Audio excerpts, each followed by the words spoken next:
Good morning दोस्तों, हमारे Bharat classes में आप लोगों का स्वागत है। जैसे कि आपके क्लास में ध्वनि विचार अध्याय द्वितीय चल रहा है, जिसमें मैं आपको बता दूं आज का जो टॉपिक है, आज हम लोग पढ़ेंगे कि अल्प प्राण और महाप्राण क्या होता है। हाँ दोस्तों, आज हम लोग पढ़ेंगे कि अल्प प्राण और महाप्राण क्या होता है। आइए जाने। बाह्य प्रयत्न के अनुसार संपूर्ण व्यंजनों को अल्प प्राण और महाप्राण के वर्ग में बांटा गया है। बाह्य प्रयत्न के अनुसार संपूर्ण व्यंजनों को कितने भागों में बांटा गया है? अल्प प्राण और महाप्राण वर्ग में बांटा गया है। अब यहाँ पर प्रश्न उठ रहा है कि अल्प प्राण किसे कहते हैं। मैं आपको बता दूं दोस्तों कि जब अल्प प्राण की बात की जा रही है, जब यहाँ पर अल्प प्राण की बात की जा रही है, अल्प प्राण,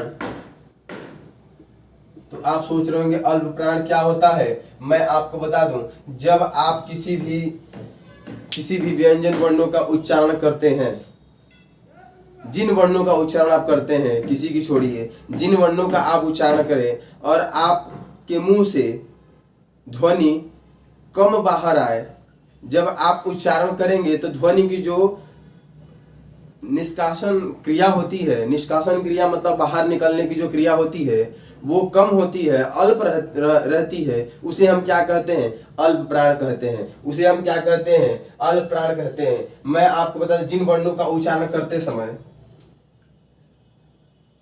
जिन वर्णों का उच्चारण करते समय मुंह से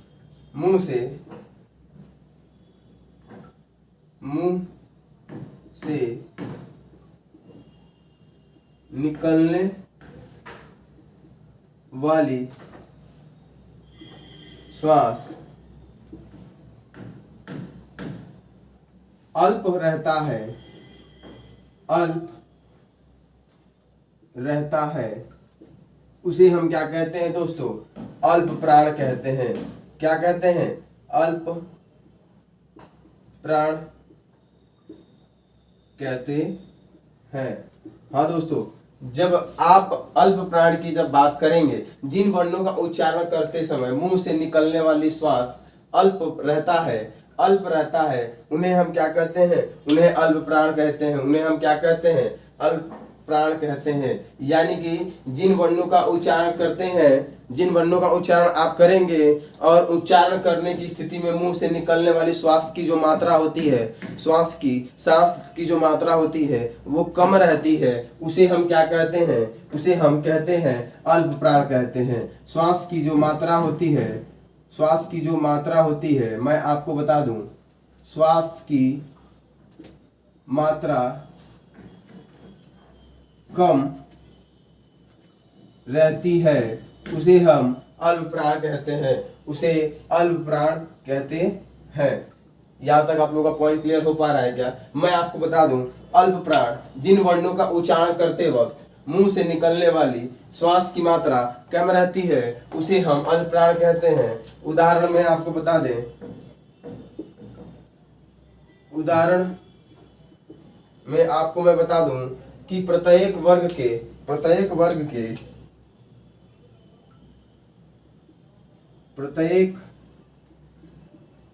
के पहले, तीसरे और पांचवें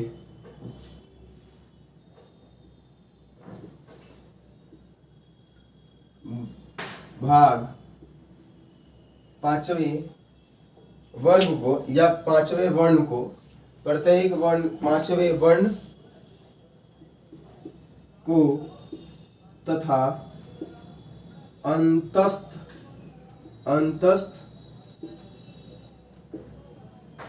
व्यंजन को क्या कहते हैं दोस्तों? अल्प प्राण कहते हैं। क्या कहते हैं? अल्प प्राण कहते हैं।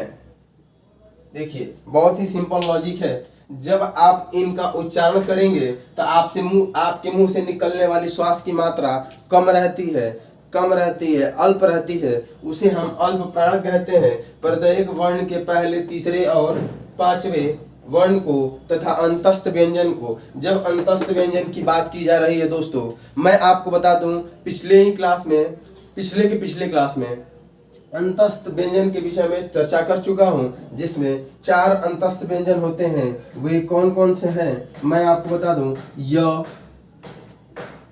र, ल तथा व।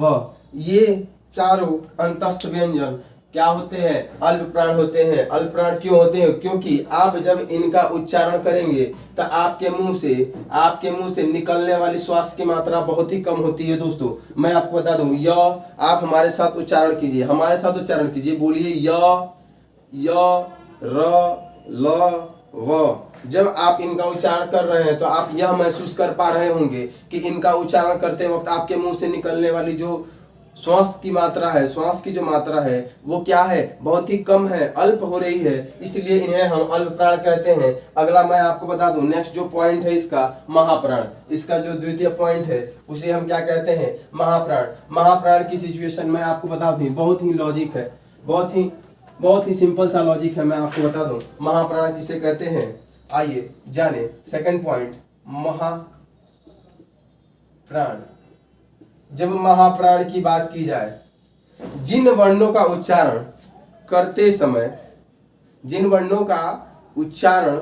समय हमारे मुंह से निकलने वाली श्वास की मात्रा अधिक हो, वहां पे क्या होता है दोस्तों, वहां पे महाप्राण होता है। उन्हें हम क्या कहते हैं, उन वर्णों को महाप्राण कहते हैं। यानी कि जिन वर्णों का उच्चारण करते समय मुंह से निकलने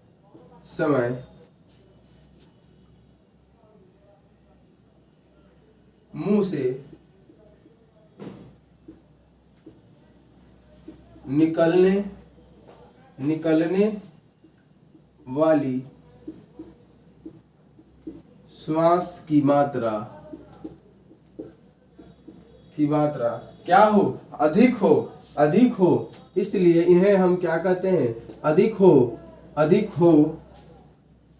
होती है,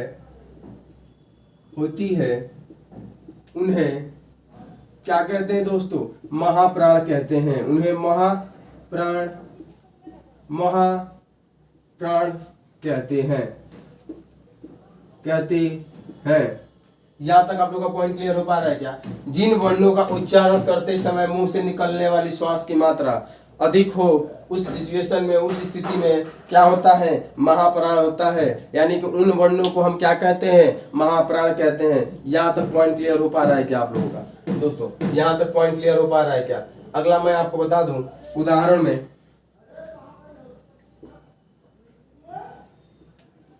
मैं आपको बता दूं, उदाहरण में आप लिखेंगे कि प्रत्येक वर्ग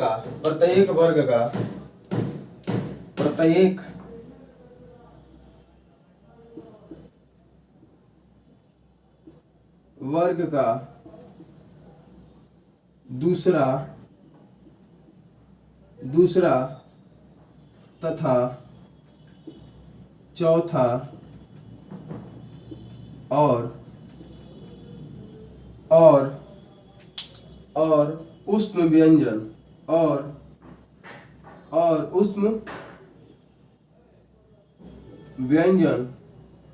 को क्या कहते हैं, महाप्राण कहते हैं। क्या कहते हैं दोस्तों, महाप्राण कहते हैं। यहां तक पॉइंट क्लियर हो पा रहा है क्या? अब आप ये सोच रहे होंगे कि उसमें व्यंजन किसे कहते हैं, ये भी मैं आपको बता चुका हूँ। हाँ दोस्तों, मैं ये टॉपिक आप लोगों का पिछले ही क्लास में क्लियर कर चुका हूँ। उसमें व्यंजन किसे कहते हैं, जिन वर्णों का उच्चारण करते वक्त आपके मुंह से किस प्रकार की घर्षण हो, उष्म वायु का घर्षण हो, और आपके मुंह से निकलने वाली जो वायु हो गर्म हवा हो, गर्म वायु हो, इसलिए उन्हें हम क्या कहते हैं, उष्म व्यंजन कहते हैं। उष्म व्यंजन जो होते हैं 4 होते हैं। कौन कौन से? तालवी श, मूर्धन्य श, दंती श और ह होते हैं। और कौन से होते हैं? ह होते हैं। मैं इन चारों के विषय में चर्चा कर चुका हूँ। और मैं आपको बता दूं जो इसके आगे मैं पढ़ाने जा रहा हूं उन्हें हम कहते हैं संगम। संगम क्या होता है दोस्तों? जब हम किसी वाक्य या शब्दों को पढ़ते हैं तो उन शब्दों या वाक्यों के बीच में जो अल्प विराम लेते हैं, जिस समय हम थोड़ा समय लेते हैं, रुकते हैं, उन्हें हम क्या कहते हैं? संगम कहते हैं। इनका वाक्यों और शब्दों में बहुत ही बड़ा इफेक्ट पड़ता है, प्रभाव पड़ता है। आइए जाने कि कैसे इनका प्रभाव पड़ता है। मैं आपको बता दूं, बहुत ही सिंपल लॉजिक है। आपको बता दूं, बहुत ही सिंपल लॉजिक है। कैसे पड़ता है इनका प्रभाव, आइए जाने। संगम, मैं पॉइंट बोला हूं, संगम। संगम क्या होता है दोस्तों? संगम का मतलब ही होता है मिलन। मिलन, संगम मतलब मिलन, मिलना। लेकिन जब दो वर्णों,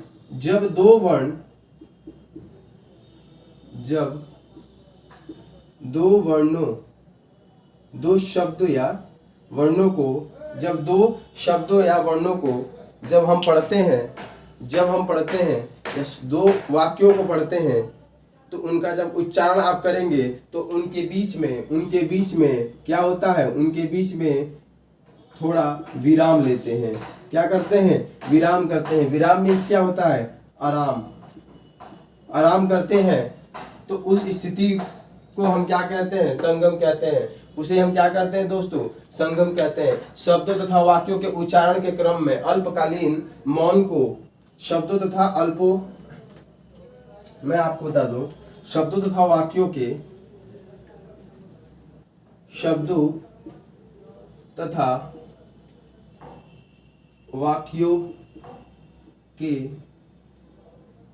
उच्चारण करते समय, शब्दों तथा वाक्यों के उच्चारण करते समय मैं आपको बता दूं, जो बीच में आप स्पेस लेते हैं करते समय, अल्प मौन को ही क्या कहते हैं दोस्तों? संगम कहते हैं। क्या कहते हैं? संगम कहते हैं। जहां तक आप लोगों का पॉइंट क्लियर हो पा रहा है क्या? शब्दों तथा वाक्यों के उच्चारण करते समय अल्प मौन को क्या कहते हैं? संगम कहते हैं। अब आप सोच रहे होंगे ये कैसे? मैं आपको बता दूं, जब आप कहते हैं दवाखाना, जब इस प्रकार से लिखा हो और आप पढ़ रहे हो दवाखाना, समझिएगा, दवाखाना यानी एक मेडिकल की बात की जा रही है कि जाओ दवाखाने से दवा लेकर आओ। समझ पा रहे हैं आप? जाओ दवाखाने से दवा लेकर आओ। और मैं आपको बता दूं, जो सेकंड की बात कर रहे हैं, दवा खाना। अब इनके बीच में जो अल्प मौन की बात की जा रही है दोस्तों, इन्हीं को संगम कहते हैं। अगला मैं आपको बता दूं, सेकंड होता है दवा पी ली। दवा पी ली। अब आप सोचिए यहाँ पर किसकी बात की जा रही है? दवा पी ली। और यहीं पे मैं बता दूं आपको, दवा पी ली। दवा पी ली मतलब दवा पी लिया। यहाँ पर जब इस तरह की बात आए, दवा पी ली, यानी कि इस स्थिति में एक प्रश्न उठ रहा है, क्या दवा पी ली? समझ पा रहे हैं आप? यानी कि इनके बीच में जो मौन हो रहा है, वो मौन किसको व्यक्त कर रहा है? एक प्रश्नात्मक पॉइंट को व्यक्त कर रहा है। यहाँ तक आप लोगों का पॉइंट क्लियर हो पा रहा है क्या? मैं आपको बता दूं, इसके आगे एक और पॉइंट है जिसे हम कहते हैं अनुतान। क्या कहते हैं? अनुतान। अनुतान क्या होता है दोस्तों? अनुतान क्या होता है?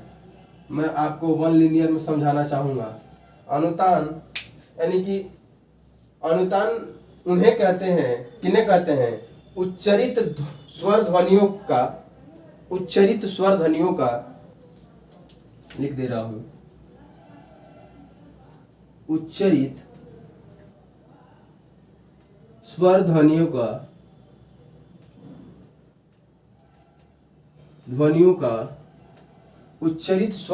का क्या किया जाए? जब ध्वनियों का चढ़ाव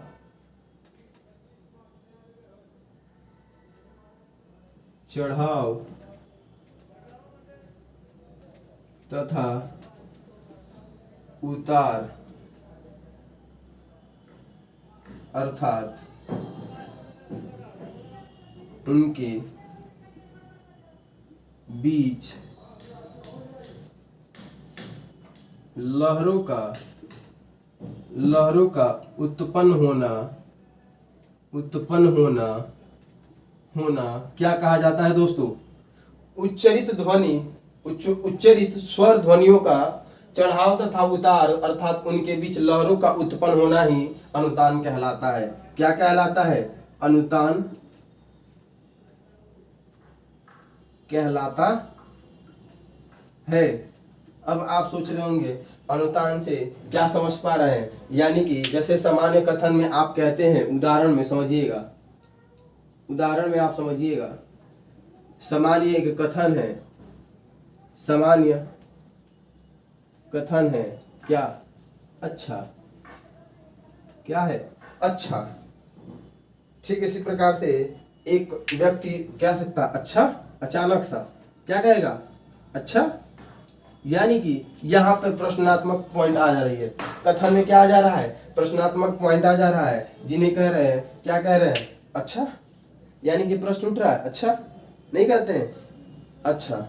यानी कि सामान्य तौर पे एक कथन हो रहा है ना, कोई बात की जा रही है आपके बीच, तो आप क्या कहते हैं? कहते हैं ना कि अच्छा। लेकिन यहाँ पे जो पॉइंट हो रहा है, यहाँ की जो बात की जा रही है, प्रश्नात्मक पॉइंट। अच्छा, समझ रहे हैं?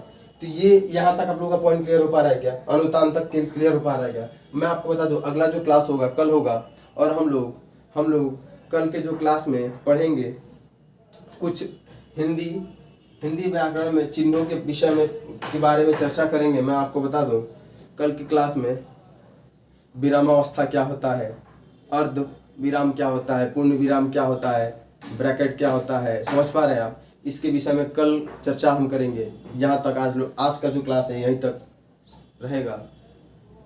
जय हिंद, जय भारत।